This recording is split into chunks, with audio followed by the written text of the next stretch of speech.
Yo, what's going on guys, it's Cynical, and today for you guys I'm bringing you a piece of analysis from the most recent D23 Kingdom Hearts 3 trailer. Now I know for quite some time you guys have been asking me, Cynical, whereabouts is your analysis video on the most recent trailer?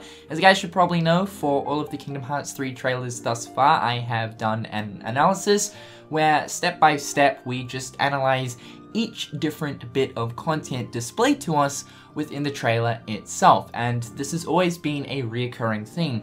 However, because of the fact that the D23 trailer is just so content rich, I'm actually switching up the way in which we're going to be doing this analysis. Every so often I'll release a different video that is analyzing a specific part of the trailer here and there. So for today, I thought to focus on one of the more interesting aspects of the D23 trailer, and that is indeed the robot or mech suit gameplay that of course we see within the Galaxy Toys shop. This is most certainly something that we didn't really expect to see for Kingdom Hearts 3, but it's an interesting mechanic and gimmick nonetheless.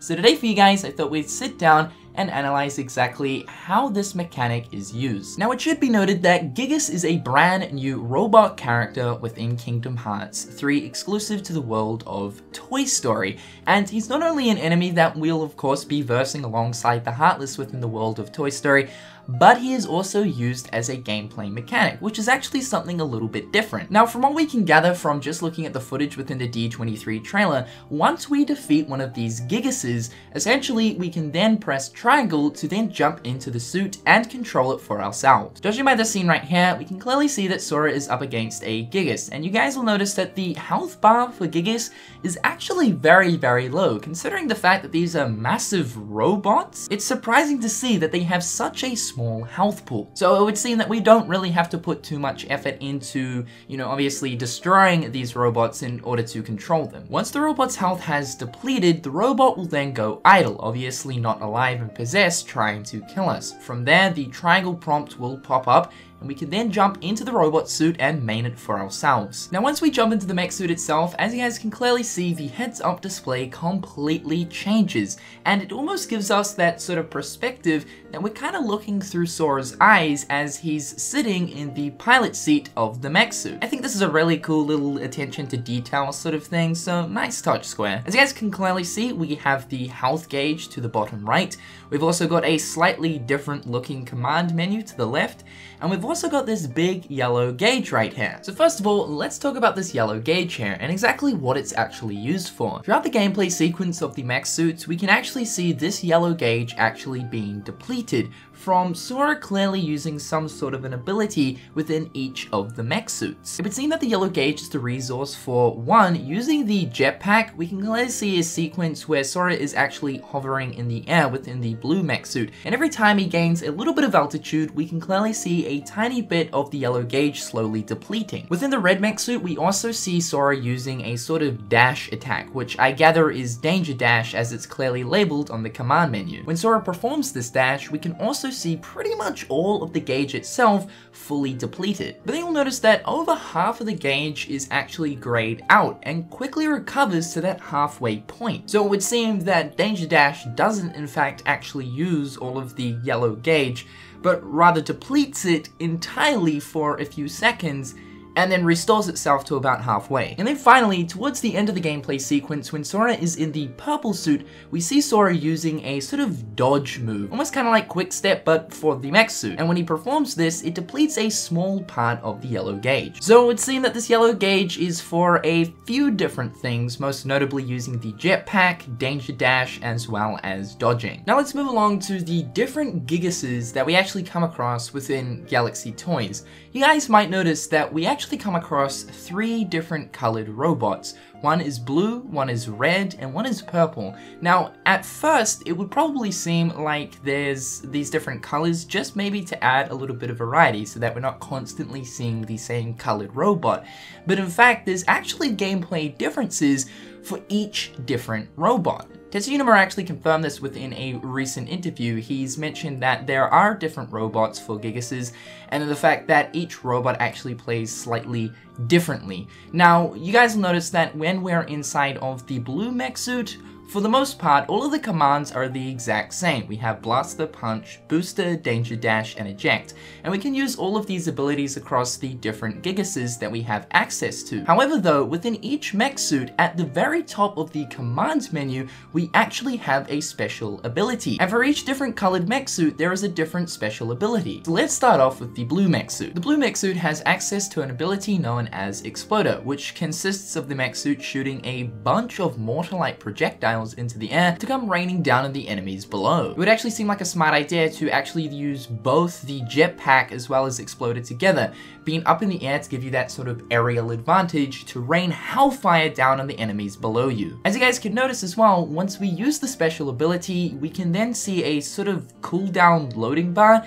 and from the seams of it, the cooldown seems pretty fast, so it would seem that we actually have access to the special ability quite frequently. Although whether or not this is actually the cooldown for the final product or not, and the fact that they've just got a really fast cooldown for the purpose of recording gameplay for the trailer, who exactly knows? For the red mech suit, we have a special ability known as Tackle. Unfortunately, we don't actually get to see Tackle in use within the trailer, so it would seem that we'll probably just have to wait until the actual game comes out in order to find out what Tackle actually does. And lastly, for the purple mech suit, we have a special ability known as Cannon, which I think pretty much speaks for itself. Essentially, it's a huge cannon that destroys anything in its path. Guys, this shit is crazy. Another cool detail that I actually noticed that differentiates each of the mech suits is this right here to the right of the screen on the heads-up display. When we're in the purple mech suit, we can clearly see an M. When in the red mech suit, we can clearly see a P. And when we're in the blue mech suit, we can clearly see an S. Now, at first I was kind of scratching my head wondering, okay, like what does this sort of signify? But then it kind of hit me. If we take a look at the attributes found within Kingdom Hearts Unchained Key, or now known as Union Cross, you guys will notice that within that game, the medals are based around 3 different attributes: